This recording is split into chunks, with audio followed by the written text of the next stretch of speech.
नमस्कार। आज के इस खास विश्लेषण में हम सीधे एक क्वालिटी कंट्रोल मैनेजर के नजरिए से चीजों को देखने वाले हैं।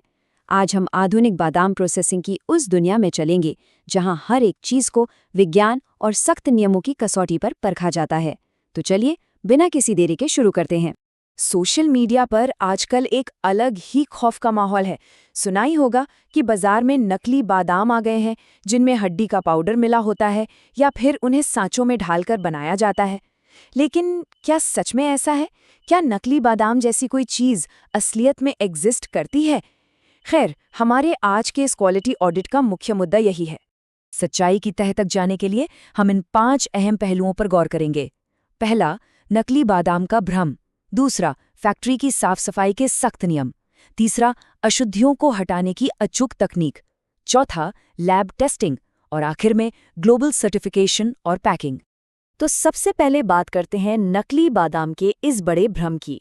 इंटरनेट की अफवाहों से दूर आइए उस असली सप्लाई चेन को समझते हैं जो पूरी तरह से डेटा और ट्रैक रिकॉर्ड पर चलती है।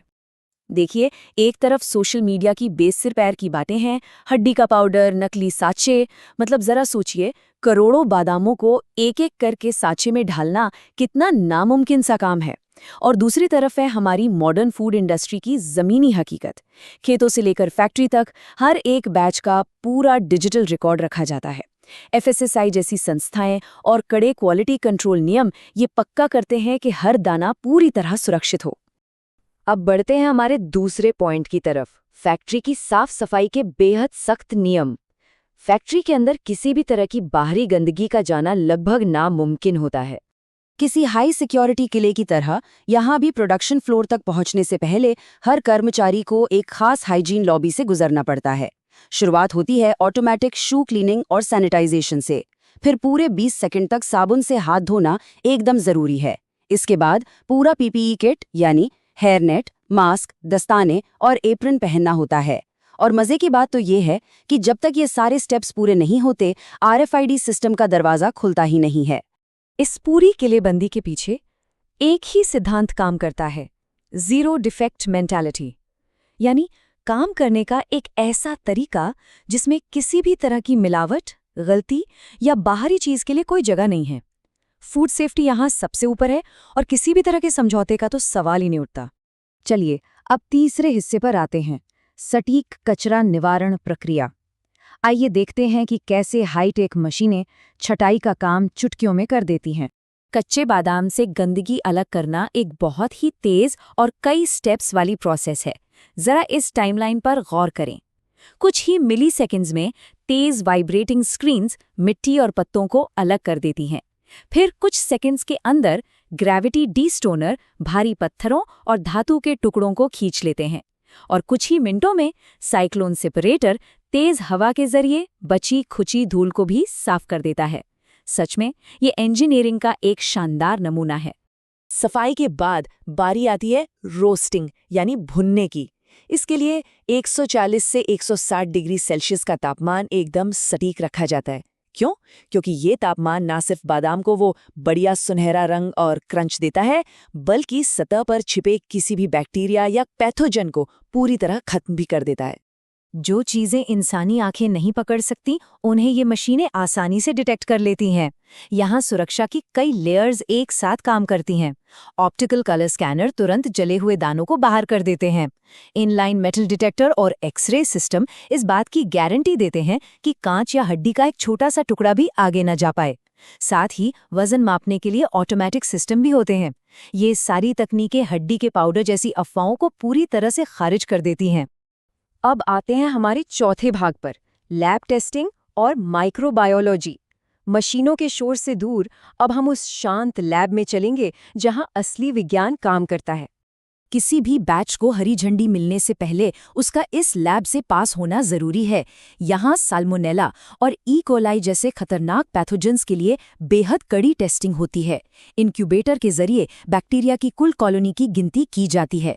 अगर एक भी हानिकारक तत्व मिल गया तो पूरा का पूरा बैच बिना किसी बहस के रिजेक्ट कर दिया जाता है। ये क्वालिटी कंट्रोल का सबसे मजबूत सुरक्षा घेरा है। इस पूरी लैब टेस्टिंग में एक बहुत ही क्रिटिकल पॉइंट है, नमी यानी मॉइस्चर। इसे सख्ती से 4% से नीचे रखा जाता है। अगर नमी इससे थोड़ी भी ऊपर गई तो फंगस लगने का खतरा काफी बढ़ जाता है। विज्ञान का इस्तेमाल करके नमी को इसी स्तर पर फिक्स किया जाता है ताकि बादाम लंबे समय तक एकदम सुरक्षित और ताज़े रहें। मशीनी और लैब टेस्ट के बाद अंत में बारी आती है सेंसरी इवैल्यूएशन की। इसमें प्रशिक्षित एक्सपर्ट्स सबसे पहले बादाम के रंग और खुशबू को परखते हैं और फिर स्वाद और क्रंच का टेस्ट होता है। पास होने के लिए हर बैच को 10 में से कम 7 से ज़्यादा का स्कोर लाना ही होता है, मतलब क्वालिटी और स्वाद के मामले में कोई छूट नहीं मिलती। अब हम आ गए हैं अपने आखिरी भाग पर, वैश्विक अनुपालन और प्रेषण। इतनी कड़ी चेकिंग के बाद इन बादामों को दुनिया भर के मानकों पर भी खरा उतरना होता है। ये सभी सर्टिफिकेट सिर्फ कागज के टुकड़े नहीं हैं, बल्कि सुरक्षा की एक सॉलिड ग्लोबल गारंटी हैं। भारत के FSSAI से लेकर अंतर्राष्ट्रीय ISO और HACCP प्रोटोकॉल तक ये साबित करते हैं कि फैक्ट्री में अपनाई जा रही प्रक्रियाएं पूरी तरह से वैज्ञानिक हैं। इसके अलावा NABL से मान्यता प्राप्त थर्ड पार्टी लैब भी इन दावों की स्वतंत्र रूप से पुष्टि करती हैं। डिस्पैच होने से ठीक पहले तैयार प्रीमियम बैचों को 15 डिग्री सेल्सियस के तापमान पर कोल्ड स्टोरेज में रखा जाता है। ये कंट्रोल्ड माहौल ये सुनिश्चित करता है कि जब पैकेट खुलें तो बादाम की ताजगी और स्वाद बिल्कुल वैसा ही हो जैसा फैक्ट्री से निकलते समय था। आज की सप्लाई चेन की सबसे शानदार बात है डिजिटल ट्रेसेबिलिटी। पारदर्शिता के लिए हर पैकेट पर एक QR कोड दिया जाता है। इससे स्कैन करते ही खेत से लेकर लैब के टेस्ट रिजल्ट्स तक की पूरी कुंडली सामने आ जाती है। ये तकनीक हर तरह के डर और शक को खत्म कर देती है। आज के इस पूरे विश्लेषण का सबसे अहम सबक यही है, डर तथ्यों से हारता है। खेत से लेकर एक्सरे मशीन और माइक्रोबायोलॉजी लैब तक हर एक कदम विज्ञान के कड़े पहरे में होता है। अफवाहों में घबराने के बजाय इन मजबूत वैज्ञानिक प्रक्रियाओं पर भरोसा करना ही समझदारी है। इन तमाम सख्त सुरक्षा प्रोटोकॉल्स को करीब से देखने के बाद एक बहुत ही दिलचस्प सवाल जहन में आता है। फूड इंडस्ट्री से जुड़े और कौन से ऐसे मिथक या अफवाहें हैं जिनका इसी तरह से वैज्ञानिक ऑडिट होना चाहिए? अगली बार जब कोई डराने वाली पोस्ट दिखे तो डरने के बजाय उसके पीछे के विज्ञान को तलाशना एक अच्छा विकल्प हो सकता है। इस विश्लेषण में साथ बने रहने के लिए बहुत बहुत धन्यवाद।